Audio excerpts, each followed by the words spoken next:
System की हम बातें कर रहे थे, ऐसी बात है। परचेज सिस्टम और सेल सिस्टम की बातें कर रहे थे। कुछ हमने क्वेश्चंस कवर कर लिए हैं, कुछ अभी और कवर करना रहते हैं परचेज सेल के, फिर हम जाएंगे आगे नेक्स्ट सिस्टम पेरोल पे। लेकिन उन क्वेश्चन से पहले अगर आप आ जाएं बुक में, कुछ अगर हम रीडिंग कर लें, चैप्टर 6 अगर आप बुक में खोलें, क्योंकि इसमें 2-3 पेजेस ऐसे हैं जो हमें रीड करने हैं दिमाग को थोड़ा और खोलने के लिए। तो चैप्टर 6 हमारा स्टार्ट हो रहा है पेज 53 से, और पहले पेज पे ऐसा लर्न करने वाला कुछ भी नहीं था। कंट्रोल, ऑब्जेक्टिव और कंट्रोल लिखे हुए हैं। कंट्रोल आपको वैसे ही रटा लग गए हैं, और हर कंट्रोल के पीछे अंग्रेजी रीज़न लिखना कंट्रोल ऑब्जेक्टिव है। मेरा नहीं ख्याल यहाँ से पढ़ने की भी ज़रूरत है आपको, बोर्ड पे हमने लिख लिए थे। और 54 पेज ख़त्म हो गया। आउट ऑफ 130 पेजेस एक पेज ऐसा भी है। उसके बाद चले गए पेज 55 पे, तो टेस्ट ऑफ कंट्रोल दिए गए हैं। मेरा नहीं ख्याल यहाँ से कुछ चीज़ रीड भी करने की ज़रूरत है। अगर कंट्रोल पता है तो हमें टेस्ट ऑफ कंट्रोल उसका लिखना आता है, ऐसी है। और उसके बाद सब्सटेंटिव प्रोसीजर्स आ गए, तो हमने वैसे ही लिख लिए अपने। और उसके बाद पेज 56 पे गए तो उसने बताया ये अक्रंस का मतलब क्या है। कि अगर आप सेल की अक्रंस वेरीफाई करना चाहते हैं तो इसका मतलब क्या है कि each recorded sale refer to an actual valid sale in the period, mean invalid नहीं है। There are no duplicated sale, mean double recorded नहीं है। No sale is recorded if goods were not dispatched, mean वाकई ही cell हुई है, goods भी इसके पीछे डिस्पैच हुई हैं। No fictitious sale were recorded, overstated नहीं है, डुप्लीकेटेड नहीं है, फिक्टिशियस नहीं है। And no cut-off errors occurred whereby goods dispatched after the year end were recorded as a sale in current period, mean current period में सिर्फ current period की cell है, next की गलती से current में नहीं है। Completeness का मतलब क्या है? There is no omission of sale, missing, understated, omitted नहीं है। All dispatch notes in the period have been recorded in the period, mean कोई dispatch note missing नहीं है, एंड कोई कट ऑफ एरर भी नहीं है, मीन गलती से करंट की नेक्स्ट में या नेक्स्ट की करंट में नहीं आई। और नीचे उसने बता दिया कि अगर आपने अक्रंस को वेरीफाई करना है तो कैसे वेरीफाई करोगे, बैकवर्ड मैचिंग या फॉरवर्ड मैचिंग। कहाँ से सैंपल स्टार्ट करोगे, सेल लेजर बैलेंस से। क्या इंश्योर करोगे कि इसके पीछे रेलेवेंट सेल इनवॉइस है, डिस्पैच नोट है, एंट्री इन PIR है और सेल ऑर्डर है। तो ये पढ़ के देखें ज़रा पहला पैराग्राफ, इसका मतलब यही है। पहला पैराग्राफ ज़रा पढ़ के देखें, कंप्लीटनेस की हेडिंग के नीचे जो 2 पैराग्राफ लास्ट में दिए गए इस पेज पे।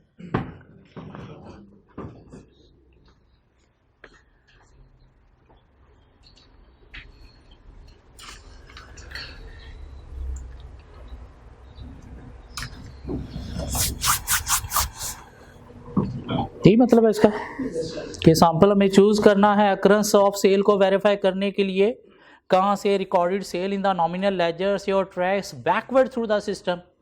क्या इंश्योर करने के लिए कि इसके पीछे सेल इनवॉइस है, डिस्पैच नोट है, एंट्री इन PIR है और originating document mean sale order है। और उसके बाद नीचे उसने कंप्लीटनेस का बता दिया। अक्रंस के बिल्कुल प्रोसीजर के नीचे देखें, वो कहता है this proves the validity of the recorded sale and is a test for possibility of overstatement of sale, mean occurrence से क्या वेरीफाई होनी है, overstatement। completeness से क्या वेरीफाई होनी है, understatement of sale। और वो कैसे वेरीफाई करने की, उसके लिए आपने सैंपल चूज करना है originating document. Originating mean start, पहला डॉक्यूमेंट सेल ऑर्डर से, और उसको trace forward through the system करना है। क्या इंश्योर करने के लिए कि इसके साथ सपोर्टिंग डिस्पैच नोट है, एंट्री इन PIR है, सेल इनवॉइस है और entry into nominal ledger balance है। तो अगर एग्जामिनर पूछ ले what is mean by occurrence of sale, explain करें। नहीं, आप सेल की अक्रंस को कैसे वेरीफाई करते हैं ये बताएं। अगर वो कई सब्सटेंटिव प्रोसीजर लिखें सेल की अक्रंस के, तो वो तो 4 थे। सेल की अक्रंस को कैसे वेरीफाई किया जाता है, तो वो ये बात। ठीक हो गया। नहीं, कंप्लीटनेस ऑफ सेल का मतलब क्या है ये एक्सप्लेन करें और बताएं कंप्लीटनेस सेल को आप कैसे वेरीफाई करेंगे। नहीं, कंप्लीटनेस असर्शन को वेरीफाई करने के सब्सटेंटिव प्रोसीजर लिखें तो वो 4 थे। कट ऑफ को वेरीफाई करने के प्रोसीजर लिखें, नहीं, सेल को वेरीफाई करने के सब्सटेंटिव प्रोसीजर लिखें 4, 4, 8, 3, 11। क्या ख्याल है? इससे नेक्स्ट पेज पे गए तो कुछ चीज़ें रीड करने वाली हमें मिली। हमें बताए गए हैं control, control objective, test of control, sale order के, सेल ऑर्डर फंक्शन के, मीन ऑर्डरिंग का फंक्शन, डिस्पैच का फंक्शन, इनवाइसिंग का फंक्शन और लेजर में रिकॉर्डिंग का फंक्शन। क्या ख्याल है? यही 4 मेन काम थे, सेल की ऑर्डरिंग, डिस्पैचिंग, इनवाइसिंग और रिकॉर्डिंग इनटू लेजर्स। अब इनसे रिलेटेड क्या क्या कंट्रोल्स हैं, कंट्रोल लगाने के पीछे रीज़न, कंट्रोल ऑब्जेक्टिव क्या हैं और इनके टेस्ट ऑफ कंट्रोल। ऑर्डरिंग के हमें कोई 2-3 कंट्रोल्स पता है। Customer carry worthiness check perform करना है, स्टॉक अवेलेबिलिटी चेक परफॉर्म करना है, डॉक्यूमेंट्स को प्री नंबर्ड करना है। क्या ख्याल है? डिस्पैचिंग के भी हमें कंट्रोल पता है, मैचिंग विद ऑर्डर करनी है, कस्टमर के सिग्नेचर होने चाहिए, प्री नंबरिंग होनी चाहिए, PIR में रिकॉर्डिंग भी होनी चाहिए। इनवाइसिंग के भी हमें कंट्रोल पता है कि मैचिंग होनी चाहिए ऑर्डर के साथ, डिस्पैच नोट के साथ, थर्मेटिक चेक होना चाहिए, प्री नंबरिंग होनी चाहिए। लेजर की हमें बातें पता है, बस वो पढ़नी है, साथ देखना है और एक्स्ट्रा क्या बात ये कर रहा है। सो ऑर्डरिंग की अगर हम बात करें तो कहता है जी ऑर्डरिंग के ऑब्जेक्टिव क्या हो सकते हैं, कंट्रोल लगाने के पीछे रीज़न, मीन ऑर्डर में मसले क्या हो सकते हैं। Orders are approved only when customer has authorized credit limit and order is within credit limit। Mean order accept करते वक्त कस्टमर की क्रेडिट लिमिट आपने चेक करनी है और देखना है कि ऑर्डर उसकी क्रेडिट लिमिट के अंडर है या नहीं है। क्रेडिट लिमिट है कस्टमर की 1 लाख, उसने 60,000 की ऑलरेडी आधार पे चीज़ें ली हुई हैं, तो रिमेनिंग क्रेडिट लिमिट कितनी है। तो अब ऑर्डर देखना, अगर 40 तक का है तो ठीक है, 40 से ऊपर नहीं एक्सेप्ट करना। एक नया कस्टमर आता है तो उसकी क्या करना है, क्रेडिट लिमिट सेट करनी है। पहले कैसे सेट करनी है क्रेडिट लिमिट, उसके लिए उसकी क्रेडिट रेटिंग देखी जाती है। क्रेडिट रेटिंग का मतलब क्या, उसकी कैश फ्लो स्टेटमेंट देखी जाती है, उसके पास रिकॉर्ड देखे जाते हैं कि कितने उधार के काबिल है। और वो क्रेडिट लिमिट सेट करना ऑर्डरिंग डिपार्टमेंट का काम नहीं है, उसके लिए कोई इंडिपेंडेंट टॉप मैनेजमेंट पर्सोनल होना चाहिए जो कस्टमर की क्रेडिट लिमिट सेट करेगा। अदरवाइज नीचे वाले लोअर स्टाफ तो किसी भी कस्टमर की ज़्यादा क्रेडिट लिमिट सेट करके उसको उधार पे चीज़ें दे के बाद में बैड डेट्स के चांसेस क्रिएट करवा सकते हैं। तो इसलिए टॉप मैनेजमेंट पर्सोनल को क्रेडिट लिमिट सेट करनी है। तो कंट्रोल ऑब्जेक्टिव क्या है कि कस्टमर की क्रेडिट लिमिट सेट करना और ऑर्डर जो है उसको क्रेडिट लिमिट के अकॉर्डिंगली चेक करना। कंट्रोल ऑब्जेक्टिव क्या हो सकता है, orders are approved on the basis of authorised rates and discounts. Mean rates discounts भी आपने देखना है कि एक कस्टमर को कितने मैक्सिमम अलाउ करने चाहिए डिस्काउंट, उन्हीं डिस्काउंट रेट के अकॉर्डिंगली ऑर्डर एक्सेप्ट करने हैं। कंट्रोल क्या हो सकता है ऑर्डरिंग में, control objective, all orders from customer are processed, no order is processed twice. और उसके लिए क्या करना है आपने, डिस्पैच नोट को मैच करना है ऑर्डर के साथ, तो उसके बाद ऑर्डर को कैंसिल कर देना है, ये उसके ऊपर क्रॉस लगा देना है। इसका मतलब क्या है कि इसके अगेंस्ट गुड्स डिस्पैच हो चुके हैं, मीनी ऑर्डर प्रोसेस हो चुका है। तो कंट्रोल क्या हो सकते हैं इन ऑब्जेक्टिव के लिए, there should be segregation of duties between person who approves the sale order and person who set the credit limits. क्या करें, ऑर्डर एक्सेप्ट करने वाला बंदा ही क्रेडिट लिमिट सेट करने वाला नहीं होना चाहिए। इसकी टेस्टिंग हम कैसे करेंगे कि जहाँ पे ऑर्डर रिसीव हो रहे हैं वहाँ पे हम जाके ऑब्जर्व करके एविडेंस लेंगे। Evidence will be sought by observation that separate persons for setting credit limit and separate person for accepting order. क्या कहना है, उसकी वर्डिंग अंग्रेजी उसने इस तरह से भी लिख दिया, auditor should observe whether segregation of duty exists between persons who approve the sale order and the person who set the credit limit। हम अपनी वर्डिंग पे चलेंगे, evidence will be sought by observation. ठीक हो गया। कंट्रोल क्या हो सकता है, a separate credit department should set credit limit for every new customer after investigation. क्या इन्वेस्टिगेशन, उसकी क्रेडिट रेटिंग की इन्वेस्टिगेशन। तो इसके लिए भी हमने क्या करना है, देखना है कि सेपरेट है या नहीं। तो क्या करेंगे, select a sample of new customer and check approval of credit limit. Control क्या हो सकता है, order department should check credit limit before approving order. कितना उधार पे माल ये ले सकता है, कितना ले चुका है, बाकी कितना रहता है इसकी क्रेडिट लिमिट, तो ऑर्डर उतना है या नहीं। और हमने देखना है ये चीज़ हो रही है नहीं हो रही। तो क्या करेंगे, किसी भी कस्टमर के ऑर्डर को सिलेक्ट करके, select a sample of customer order and compare with their account या with their credit limit balance to ensure orders are within credit limit. क्या ख्याल है, लिखा जा सकता है। Test of control. कंट्रोल क्या है, sale order should be sequentially pre numbered. Select a sample of sale order and inspect for evidence that they are pre numbered. Control क्या है, order department should approve sale order only at authorised rates and discounts.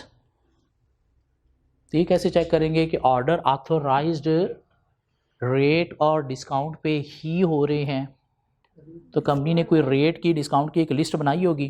तो हम क्या करेंगे, select a sample of sale order and test for evidence by comparing with order and discount list to ensure orders are according to authorized rates and limits। क्या ख्याल है, control क्या हो सकता है, order department should check inventory balance before approving order. तो क्या करेंगे, इसके लिए ऑब्जर्व भी किया जा सकता है, इंक्वायरी भी की जा सकती है। Evidence will be sought by inquiry that inventory balances are checked before accepting order. क्या ख्याल है, या जहाँ पे ऑर्डर रिसीव हो रहे हैं वहाँ पे ऑब्जर्व कर लेंगे। Evidence will be sought by observation that inventory balances are checked while receiving order. लिखे जा सकते हैं। Controls, test of control. Ordering से रिलेटेड कंट्रोल्स क्या हैं, segregation of duty, credit limit setting, checking credit limit mean ये वही credit worthiness check है, pre numbered according to authorise rates and discounts, और स्टॉक अवेलेबिलिटी। तो 3 इसमें हमने ऑलरेडी पढ़े हुए हैं, कोई 3 हमें नई बातें मिल गई।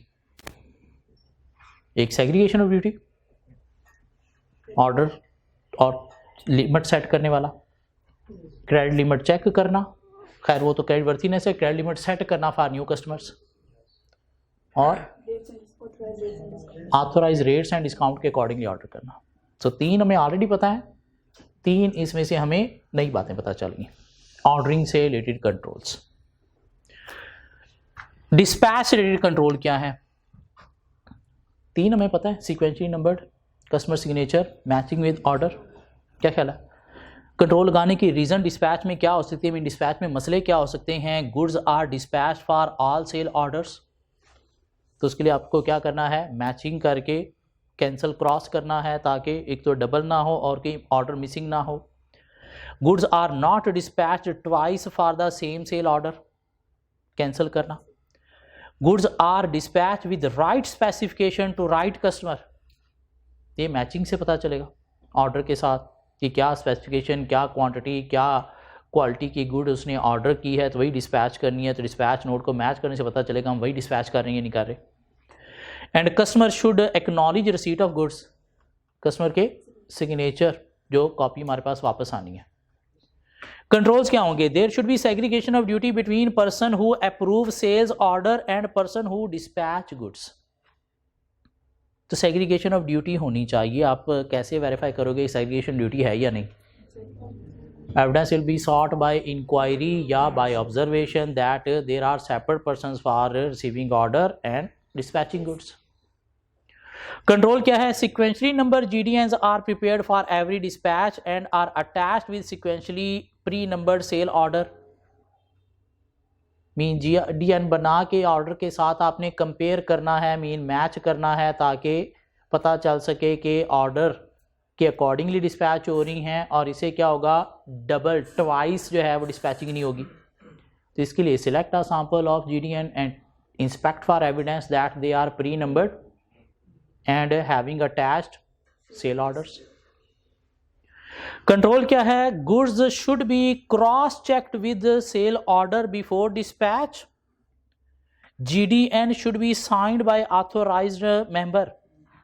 मीन जैसे क्वांटिटी चेक परफॉर्म करना है वाइल रिसीविंग द गुड्स, कहता है सेंडिंग में भी आपको क्वांटिटी चेक परफॉर्म करना चाहिए. मीन देखना है नोट पे कितने यूनिट हैं, फिजिकली कितने यूनिट हम सेंड कर रहे हैं. ठीक हो गया, ताकि बाद में डिलीवरी वाला ये ना कहे जी मुझे जितने मिले थे उतने ही मैं ले गया. तो अगर हमारा कंट्रोल नहीं है तो फिर तो शायद हमें मानना पड़ेगा, लेकिन अगर हमारा ये कंट्रोल है तो फिर हम नहीं मानेंगे, फिर उससे मनवाएंगे.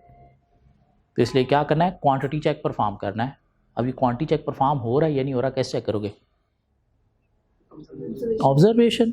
जब गुड्स डिस्पैच हो रही होती है तो वहाँ पे ऑब्जर्व करोगे. Evidence will be sought by observation that physical goods are counted and compared with GDNs before dispatching. Control है क्या? Customer should sign a copy of GDNs as acknowledgement. तो साइन है या नहीं? Select a sample of GDN and inspect for evidence that it is having customer signature as a proof.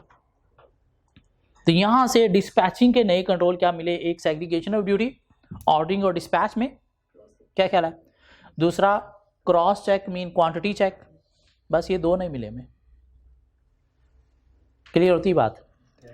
Invoicing की अगर हम बात करें, इनवॉइसिंग में मसला क्या हो सकता है? कंट्रोल ऑब्जेक्टिव क्या है? Invoice is prepared for all goods dispatched. तो उसके लिए क्या होनी चाहिए? मैचिंग विद डिस्पैच नोट होनी चाहिए. क्या ख्याल है? Invoices are correctly prepared using correct quantity, price and discount. तो मैचिंग विद ऑर्डर भी होनी चाहिए जिससे करेक्ट प्राइस होगी. मैचिंग विद डिस्पैच नोट होने से करेक्ट क्वांटिटी होगी. और करेक्टली प्रिपेयर मीन कोई अरिथमेटिक एरर नहीं है तो उसके लिए अरिथमेटिक चेक होगा. And for goods returned by customer there must be an authorised credit note. और जब रिटर्न आए तो उसके अगेंस्ट क्या होना चाहिए? क्रेडिट नोट भी होना चाहिए. और यहाँ पे उसने आज क्लियर कर दिया कि सेल रिटर्न के अगेंस्ट क्रेडिट नोट होता है.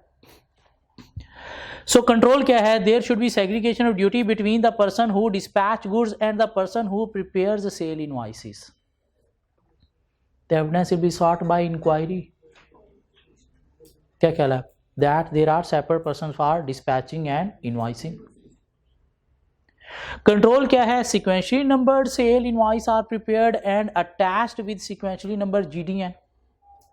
Select a sample of sale invoice and inspect for evidence that they are pre-numbered and having attached GDNs.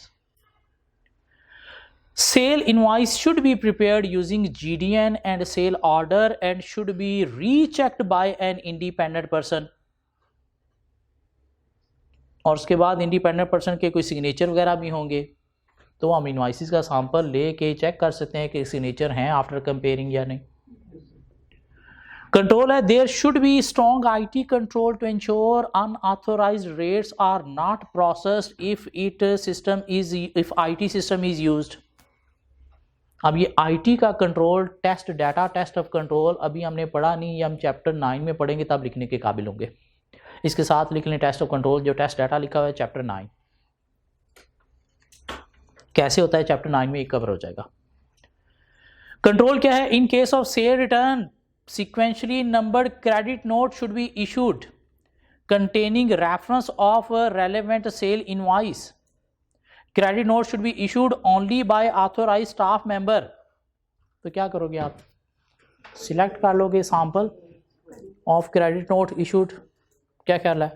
और क्या इंश्योर कर लोगे? इंस्पेक्ट कर लोगे that there are signatures after checking. तो इसमें नई चीज़ क्या हमें मिली? एक सेग्रीगेशन ऑफ ड्यूटी, तीनों में नया मिला. ये नई चीज़ हमें क्या मिली? क्रेडिट नोट वाली नई चीज़ मिली. बाकी सारी बातें हम ऑलरेडी कर चुके हैं. अकाउंट्स लेजर की अगर हम बात करें जिसमें रिकन्सिलिएशन विद कंट्रोल अकाउंट भी है, एज एनालिसिस भी है, प्री नंबरिंग भी है. So sale invoices and credit notes are recorded completely and correctly in sale ledger. तो ये प्री नंबरिंग से इंश्योर होगा. Sale invoices and credit notes are correctly posted in relevant customer accounts. Reconciliation से bad debts are written off only when authorized. तो as analysis से पता चलेगा कि bad debts कितनी होनी चाहिए. Controls. There should be segregation of duty between person who prepares the sale invoices, collect payments and follow up late payments. अब इसका इस चीज़ के साथ वैसे ताल्लुक नहीं है, यहाँ पे कंट्रोल यही होना चाहिए था. There should be segregation duty between person who prepare sale invoice and record entries into the ledger और उसे आप ऑब्जर्व करके या इंक्वायरी के थ्रू उसका एविडेंस सॉर्ट कर लोगे. कंट्रोल है account statements are sent to customer monthly and exceptions are followed up. Mean जैसे सप्लायर हमें स्टेटमेंट भेजता है तो हम भी तो कस्टमर के सप्लायर हैं, तो कंपनी को क्या करना चाहिए, कस्टमर स्टेटमेंट जो है मंथली बना के उन्हें सेंड करके फॉलो अप करना चाहिए कि क्या वाकई आपके अकाउंट में भी इतना बैलेंस है. क्या ख्याल है? तो क्या करेंगे इसके लिए, टेस्ट ऑफ कंट्रोल क्या रखेंगे. ये कंपनी स्टेटमेंट बना रही है तो बना के अल्टीमेटली कस्टमर को सेंड कर रही होगी, तो कॉपी एक अपने पास भी रख रही होगी. तो हमने क्या करना है, select a sample of customer statement and compare with its relevant ledger to ensure same balance. क्या ख्याल है? कंट्रोल है क्या debtors control account and sale ledgers are reconciled. तो रिकंसिलिएशन हो रही है नहीं हो रही, कैसे चेक करोगे? Evidence will be sought by inquiry या बाय री-परफॉर्मेंस भी आप चेक कर सकते हो, that reconciliation is properly performed and differences identified. Ageing report of debtor should be prepared and overdue debts should be followed up. तो क्या करेंगे हम, एविडेंस सॉर्ट कर लेंगे by reperformance of age analysis and comparing with client या reperformance mean as analysis हम भी perform करेंगे. कैसे? लेजर निकालेंगे, लेजर में देखेंगे कौन कौन सा कितने कितने पीरियड से ओवरड्यू है वो आइडेंटिफाई कर लेंगे. फिर क्लाइंट ने जो करी थी एज एनालिसिस उसके साथ कंपेयर करके देखेंगे कि इन्होंने भी यही आइडेंटिफाई किए हैं जो हमने आइडेंटिफाई किए हैं. और उसके लिए कंपनी की पॉलिसी हमें, उसके लिए हमें कंपनी नहीं, हम री-परफॉर्मेंस कर रहे हैं. मीन वो एज एनालिसिस हम करके देख रहे हैं, मीन वो काम जो क्लाइंट के स्टाफ ने किया है वही जब हम करेंगे तो ये क्या है, री-परफॉर्मेंस. मीन एक ऑलरेडी किया हुआ काम हम भी कर रहे हैं, तो इसके लिए क्या वर्ड यूज करेंगे, performance. Cash book bank statement की रिकंसिलिएशन के लिए reperformance of reconciliation word use करेंगे. तो यहाँ पे reperformance of age analysis word हम यूज करके कंपेयर करेंगे विद मैनेजमेंट या client staff age analysis to see if accurate. Substantive थोड़ा सा कंपेयर करने से होगा. हाँ, री-परफॉर्मेंस करेंगे नहीं, री-परफॉर्मेंस जो है वो टेस्ट ऑफ कंट्रोल के वर्ड यूज होता है मेनली. हाँ, जब आप कंपेयर करने के जाते हो तो वो थोड़ा सब्सटेंटिव हो जाता है. तो यहाँ पे एज एनालिसिस परफॉर्म करने की हद तक हाँ टेस्ट ऑफ कंट्रोल है. उसके बाद कंट्रोल क्या है, N appropriate authority should give approval for return of receivable. Mean receivable की एज एनालिसिस और बंदा करेगा, उसकी रिटर्न ऑफ जो है बैलेंसेस की वो और बंदा करेगा. और वो हायर मैनेजमेंट स्टाफ होना चाहिए, लोअर नहीं होना चाहिए.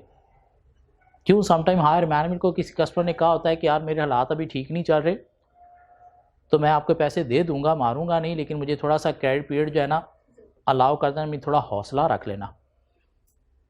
तो लोअर स्टाफ को शायद ऐसी बातें कम्युनिकेट नहीं होती, तो वो भी हो सकता है फिर राइट ऑफ कर देंगे, जबकि इनका राइट ऑफ बनता नहीं था कि उनकी तरफ से स्पेशल रिक्वेस्ट आई हुई थी. इसलिए separate person mean top management person ही होना चाहिए. तो इसका क्या करेंगे, evidence will be sought by inquiry that return of balances are processed by any independent higher management person. क्या कहला? सो लेजर से रिलेटेड क्या कंट्रोल है, segregation of duty, statement, customer statement, ageing report, age analysis और approval for return of. नई चीज़ हमें क्या मिली, एज एनालिसिस के अलावा बाकी सारी नई चीज़ें। क्या ख्याल है? नहीं, कंट्रोल अकाउंट भी बीच में है, तो कंट्रोल अकाउंट, एज एनालिसिस 2 हमें पता थी, बाकी 3 नई चीज़ें। सो यहाँ तक सेल सिस्टम पूरा कंप्लीटली वाइंड अप हो गया। क्या ख्याल है? पूरा कंप्लीटली वाइंड अप हो गया। 4 उसमें मेन काम है, क्यों? उसके नीचे वाली वो तो रिसीविंग कैश के काम है ना, वो हम कैश में जाके पढ़ेंगे। सेल रिकॉर्ड होने तक क्या है? ऑर्डरिंग है, डिस्पैचिंग है, इनवॉइसिंग है और रिकॉर्डिंग इनटू लेजर्स है। हम बात आ गई परचेज़ की, तो पेज 59 पे कोई चीज़ पढ़ने वाली नहीं है। कंट्रोल्स आपने बोर्ड से लिख लिए, कंट्रोल ऑब्जेक्टिव टू इंश्योर के साथ पर्पस बताना है।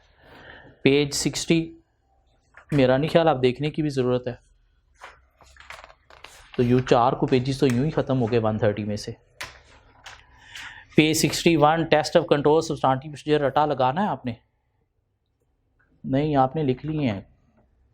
क्या ख्याल है?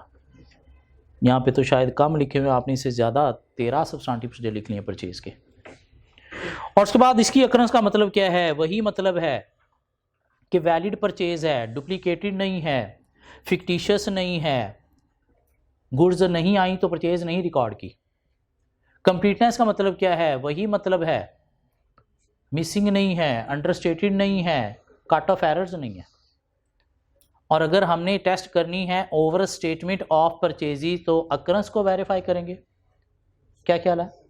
जिसमें हम एक सैंपल लेंगे कहाँ से? परचेज लेजर बैलेंस से, और trace backward through the system करेंगे दे इंश्योर करने के लिए कि पीछे इनवॉइस है, जीआरएन है, एंट्री इनटू पीआईआर है, परचेज ऑर्डर है और परचेज रिक्विजिशन है।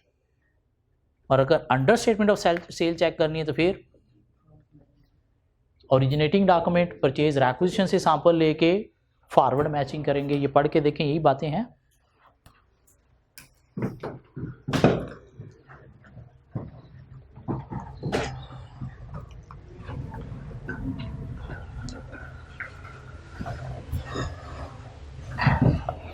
परचेज की अकरेंस, परचेज की कंप्लीटनेस का क्या मतलब है, and explain how an auditor will verify occurrence and completeness.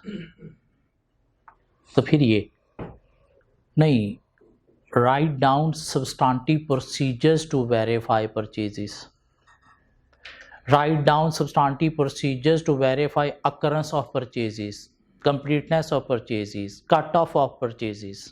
तो फिर वो प्रोसीजर है नहीं, एक ऑडिटर कैसे वेरीफाई करेगा, तो वो ये बात है। ठीक हो गया जी। परचेज का भी उसने क्या किया, उसी तरह से 4 पार्ट्स में डिवाइड कर दिया। एक ऑर्डरिंग है, एक डिस्पैचिंग है या रिसीविंग है, डिस्पैच या रिसीविंग, रिसीविंग, एक इनवॉइसिंग और एक रिकॉर्डिंग लेजर्स। क्या ख्याल है? ऑर्डरिंग से रिलेटेड क्या बातें हैं, मसले क्या हो सकते हैं? All purchase order must be properly authorised. कैसे पता चलेगा परचेज ऑर्डर ऑथोराइज हैं या नहीं? परचेज रिक्विजिशन है तो ऑथोराइज है, नहीं है तो ऑथोराइज नहीं है। Orders are given to approved supplier only, तो सप्लायर लिस्ट मेंटेन करनी है। Orders are made at minimum rate, tendering process के थ्रू होने चाहिए। सो कंट्रोल क्या है? There should be segregation of duty between individual who make requisition and individual who place order with supplier. Evidence will be sought by inquiry that there are separate persons for authorizing order and making order. Control है, purchase order should be written, writing and sequentially pre-numbered. Select a sample of purchase order and inspect for evidence that they are pre-numbered.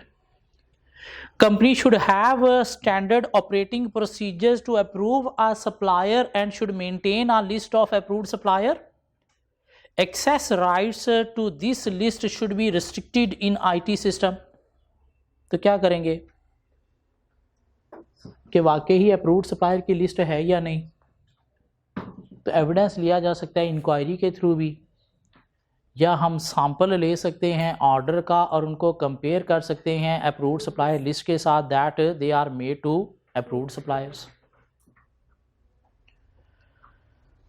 Control है quotations bids should be obtained for all purchase order.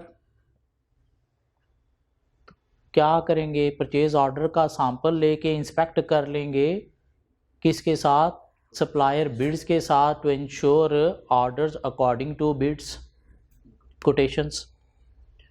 Purchase order should include approved supplier reference number. Select a sample of purchase order and test for evidence that approved supplier reference number is mentioned on it. All purchase order must be authorized by appropriate authority in purchase department.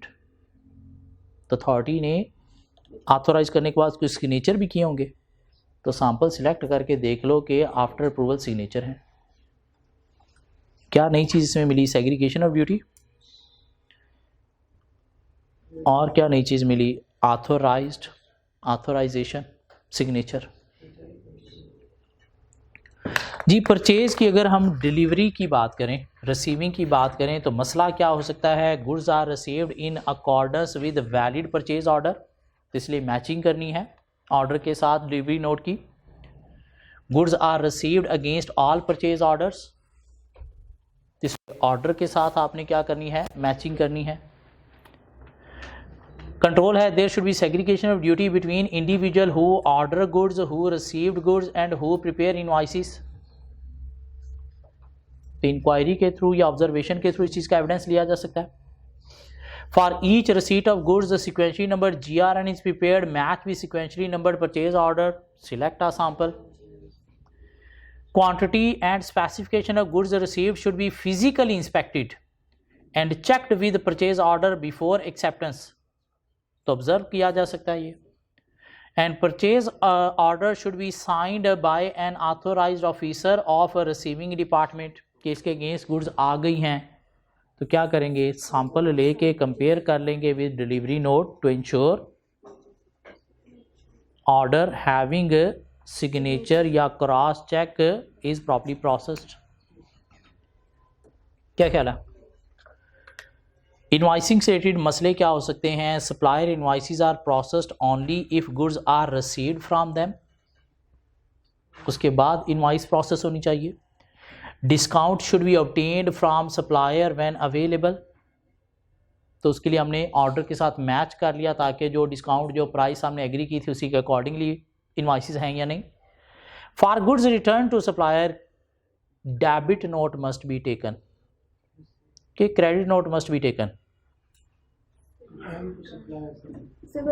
वो credit note issue करेगा तो हमारे पास भी वो credit note आएगा, हाँ हम अपने रिकॉर्ड में उसको एज ए डेबिट नोट बना के लिखेंगे। क्या ख्याल है? वहाँ से जो आया हमारे पास वो क्रेडिट नोट ही आया, लेकिन रिकॉर्ड में हमने क्या किया, उसकी एक कॉपी बना के डेबिट नोट बना के लिखा। मीन हम इशू करेंगे तो debit note, otherwise cell return के अगेंस्ट इशू किसने किया है, उसने, सप्लायर ने, तो वो क्रेडिट नोट। तो हम जो टेक करेंगे उसे वो भी क्या है, क्रेडिट नोट। हम इशू जो करेंगे इसके अगेंस्ट वो डेबिट नोट होगा। ये बात ठीक लिखी हुई है, credit note should be taken. क्या ख्याल है? आगे अगर कंट्रोल देखें, supplier invoice should be compared with sequentially numbered GRNs and purchase order to ensure correct quantity, rates and applicable discounts are used by supplier. Select a sample of invoices and inspect for evidence that they are matched with order and GRNs. A responsible officer of employee should be responsible for checking discount allowed by suppliers. ये देखना है कि discount जो है वो bill में properly charge हो के हमें मिले हैं या नहीं मिले। ठीक, कैसे देखेंगे? डिस्काउंट कब एग्री हुए होंगे, ऑर्डर के टाइम पे। क्या ख्याल है? तो सैंपल लेके हम क्या कर लेंगे, कंपेयर कर लेंगे विद परचेज ऑर्डर। क्या ख्याल है कि that pricing according to order discount. Control है, a debit note should be issued for all purchase returns which should be sequentially pre-numbered and matched with supplier credit note. So select a sample of debit notes issued and inspect for evidence that they are pre-numbered and properly matched or recorded. Ledger के क्या control हो सकते हैं purchase से related? मसले हो सकते हैं जी, purchase are recorded only for goods services received, purchases are recorded only for goods services and received, मसला होगा या ये होना चाहिए? ये होना चाहिए, इसलिए जीआरएन के अगेंस्ट ही सेल रिकॉर्ड होनी चाहिए, इनवॉइस के अगेंस्ट नहीं। क्या कह रहा? Purchase invoice and debit note are correctly and completely recorded in purchase journals. Purchase invoices and debit notes are correctly posted in relevant supplier account. Control है before recording in accounts purchase invoice must be checked against purchase order and GRNs. Purchase order should be printed on purchase invoice. Order number invoice के ऊपर आपने mention करना है कि इस order के against ये इनवॉइस थी। तो सैंपल सेलेक्ट कर लेंगे, इनवॉइस का चेक कर लेंगे उसके ऊपर ऑर्डर नंबर है या नहीं, क्यों चेकिंग के बाद ही होगा, प्री नंबरिंग भी चेक कर लेंगे। Accounts statement are sent to supplier monthly and exceptions are followed up. Purchases में अकाउंट स्टेटमेंट आपने सेंड करनी है या सप्लायर आपको सेंड करेगा? Account statement are sent by supplier monthly, इसके साथ लिख लें by supplier monthly, and exceptions are followed up. What is mean by exception? What is mean by exceptions? Errors, errors mean differences. तो क्या करेंगे हम, सैंपल ले लेंगे किसका? सप्लायर स्टेटमेंट का। क्या ख्याल है? और उसको इंस्पेक्ट फॉर एविडेंस कर लेंगे that company have accurate balances. Credit control account and creditors control account and purchase ledger are reconciled monthly. तो री परफॉर्मेंस कर लेंगे इसकी। क्या ख्याल है? तो यहाँ तक cell purchase thoroughly in detail each and everything cover हो गया। कंट्रोल्स वही जो हमने पढ़े थे वही मेन थे, साथ अगर कोई और नई चीज़ लगानी है तो ऑर्डर, डिस्पैच, इनवॉइस के साथ सेग्रीगेशन ऑफ ड्यूटी लगा लो, एक एक और अटैच हो जाएगा। उस तरह से परचेज में भी रिक्विजिशन, ऑर्डर, रिसीविंग और इनवॉइसिंग में साथ एक एक क्या लगा लो, सेग्रीगेशन ऑफ ड्यूटी लगा लो। क्या ख्याल है? परचेज सेल के क्वेश्चंस में अगर जाएं तो एक क्वेश्चन और कवर कर लें आज। हाँ, एक क्वेश्चन कवर करके ख़त्म करते हैं।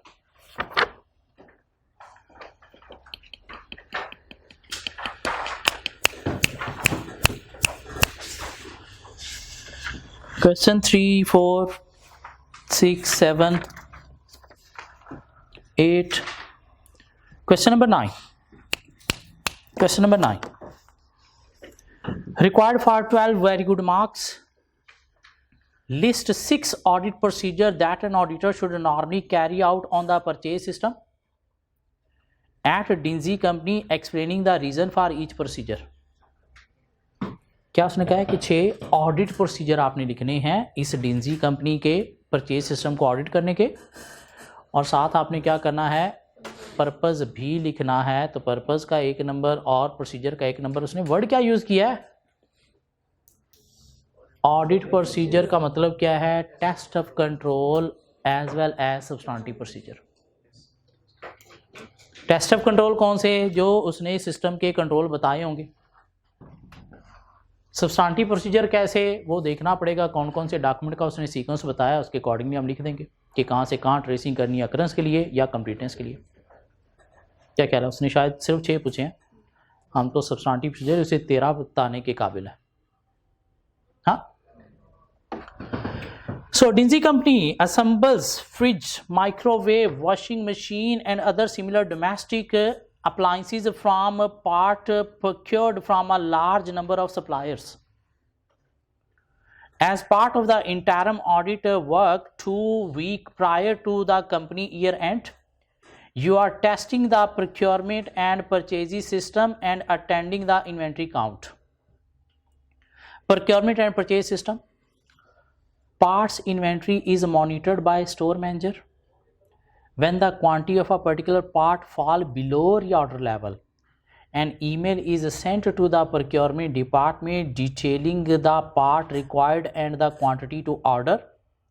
A copy of the email is filed on the store manager's computer.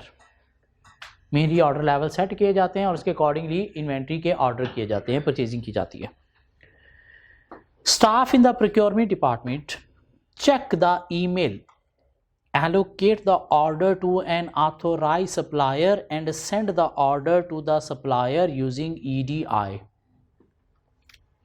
हमने पढ़ा था परचेज सिस्टम के पहले परचेज रैक्विजिशन होती है, फिर ऑर्डर होता है. यहाँ पे रैक्विजिशन है सर, वो जो ईमेल है ना उसका नाम परचेज रैक्विजिशन है. एक रिस्पॉन्सिबल पर्सन रीऑर्डर लेवल के साथ मैच करके ईमेल सेंड कर रहा है. ईमेल का मतलब क्या है, कितनी यूनिट हमें लेने हैं, बाय करने हैं. तो ईमेल का नाम यहाँ पे क्या हो गया, परचेज एक्शन का नाम क्या हो गया है, ईमेल. और उसके अकॉर्डिंगली क्या हो रहे हैं, परचेज ऑर्डर किसको हो रहे हैं, ऑथोराइज्ड सप्लायर को हो रहे हैं. कैसे हो रहे हैं, through EDI. EDI mean electronic data interchange, mean एक सॉफ्टवेयर के थ्रू जो है वो सप्लायर को ऑर्डर हो रहे हैं. ठीक हो गया. हमें ये वाला सीक्वेंस बस चाहिए सब्सटेंटिव प्रोसीजर लिखने के लिए. Documents, a copy of the EDI order is filed in the order database by the computer system. The order is identified by a unique order number. और कंपनी ने क्या किया हुआ है, एक ऑर्डर डेटाबेस जो है वो मेंटेन किया हुआ है. क्या मेंटेन किया हुआ है, ऑर्डर डेटाबेस. मीन आपके जो ऑर्डर हैं, परचेज ऑर्डर, वो किसके अंदर पड़े होते हैं, ऑर्डर डेटाबेस के अंदर. कहाँ पे पड़े होते हैं, ऑर्डर डेटाबेस के अंदर. दिस मीन अगर आपने मैचिंग करनी है ऑर्डर की यहाँ तक, तो हम क्या लिखते थे, trace a sample of purchase order to relevant email and agree detail. This is to ensure all orders are properly authorised. अब हम वर्डिंग पता क्या लिखेंगे, trace a sample of purchase orders from order database. Mean कहाँ से ये हमने लेने हैं, from order database to relevant emails and agree detail. इन थोड़ी सी क्वेश्चन की वर्डिंग अब साथ यूज़ करनी है कि डॉक्यूमेंट हम ले रहे हैं कहाँ से, ऑर्डर डेटाबेस से. तो trace a sample of, simple अगर ये ना होता तो क्या लिखते, trace a sample of purchase orders to relevant emails and agree detail. अब क्या लिखेंगे, trace a sample of purchase orders from order database to relevant emails and agree detail. बात समझ आती है. इस तरह से अगर फॉरवर्ड मैचिंग करनी है सपोज GRN के साथ, तो trace a sample of purchase orders from order database to relevant GRNs. GRN को इसके साथ कंपेयर करना है तो क्या वर्ड यूज करेंगे, trace a sample of GRNs to relevant purchase order in order database. इन्हों कहाँ पे पड़े हैं, in order database and agree detail. Mean ये क्या हुआ, क्वेश्चन के साथ वही हमारा रटा प्रोसीजर फिट हो गया. क्या ख्याल है, मीन डॉक्यूमेंट का नाम अगर उसने चेंज कर दिया तो आपने वो यूज करना है. परचेज रैक्विजिशन की बजाय आपने वर्ड क्या यूज करना है, ईमेल. और डॉक्यूमेंट अगर किसी जगह में पड़ा है तो इस डॉक्यूमेंट को किसी के साथ मैच करना है तो फ्रॉम दिस, किसी को इसके साथ मैच करना है तो in this.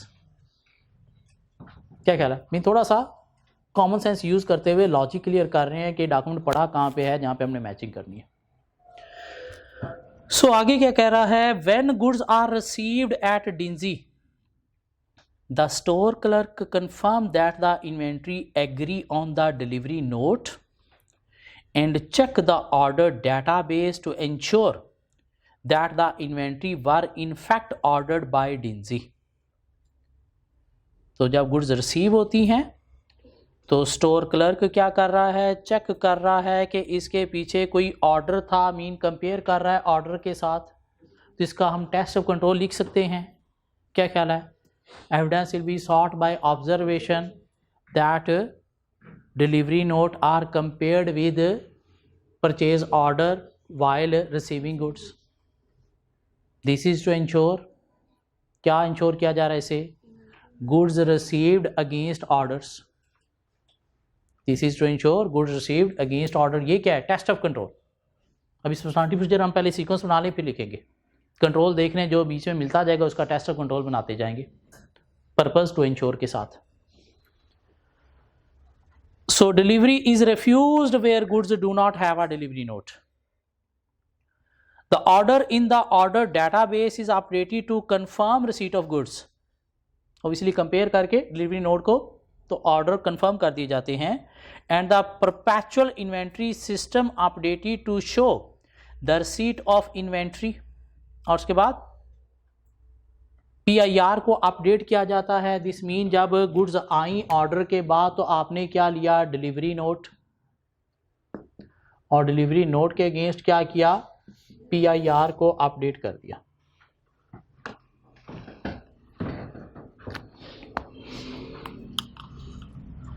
The order in database is updated to confirm receipt of goods and the perpetual inventory system updated to show the receipt of inventory. The physical goods are added to the parts store and the paper delivery note is stamped with order number and is filed in the goods inward department. The supplier send a purchase invoice to Dinsey using EDI. तो क्या आ गई जी? अब आपके पास purchase invoice आ गई.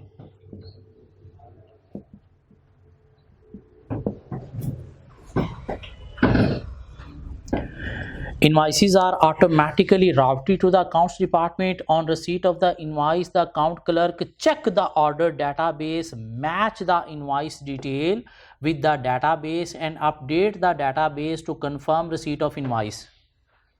इसको database के साथ match कर रहा है. database में क्या है? ऑर्डर के साथ मैचिंग हो रही है. क्या ख्याल है? और उसके बाद database को अपडेट किया जा रहा है. तो क्या करेंगे? Select a sample of purchase invoices and test for evidence that it is matched with the order database. क्या कहना? क्यों? वहाँ से देखेंगे अगर अपडेट नहीं हुई कोई चीज़ तो इसमें मैच ही नहीं हुई थी. So the accounts clerk check the order database, match the invoice detail with the database and update the database to confirm receipt of invoice. The invoice is added to the purchase database where the purchase day book and supplier individual accounts in the payable ledger are automatically updated. और उसके बाद क्या होता है? Day book में entry होती है और साथ क्या होता है? सप्लायर लेजर जो है वो भी अपडेट होता है. तो अगर हम 2 कंट्रोल के टेस्ट ऑफ कंट्रोल लिख दें, बाकी 4 सब्सटेंटिव लिखे जा सकते हैं. क्या ख्याल है? अकरेंस का एक लिख दें, यहाँ से आप लेजर से जब मैचिंग कर लो इनवॉइस के साथ. कंप्लीटनेस का एक लिख दें, क्या यहाँ से परचेज़ ऑर्डर से डिलीवरी नोट के साथ एक लिख दें, एक डिलीवरी नोट से परचेज़ इनवॉइस के साथ लिख दें. क्या ख्याल है? अकरेंस के लिए आप परचेज़ ऑर्डर से ईमेल की तरफ भी जा सकते हो. कंप्लीटनेस के लिए आप ईमेल से ऑर्डर की तरफ भी आ सकते हो. तो उसने तो वैसे ही 6 पूछे. नहीं, 2 कंप्लीटनेस के लिख दो, 2 अकरेंस के लिख दो, बाकी 2 टेस्ट ऑफ कंट्रोल लिख दो. क्या ख्याल है? बन जाएंगे. शायद ज़्यादा मार्जिन है हमारे पास. क्वेश्चन जितना औखा नज़र आ रहा है आंसर उतना औखा नहीं है लिखना. क्यों? हमने परचेज सिस्टम के 13 सब्सटेंटिव प्रोसीजर पूछे हुए हैं और हमें सारा डॉक्यूमेंट का सीक्वेंस भी मिल गया. तो हम तो 13 के 13 लिख के बाकी टेस्ट ऑफ कंट्रोल के लिख के शायद 15-16 लिखने के काबिल है. उसने तो पूछे सिर्फ 6 हैं. क्या ख्याल है? वर्डिंग औखी है क्वेश्चन की. वर्डिंग औखी है, पढ़ने में औखा लग रहा है, लेकिन अगर बीच में से चीज़ें आइडेंटिफाई होगी तो उसके बाद औखा नहीं है.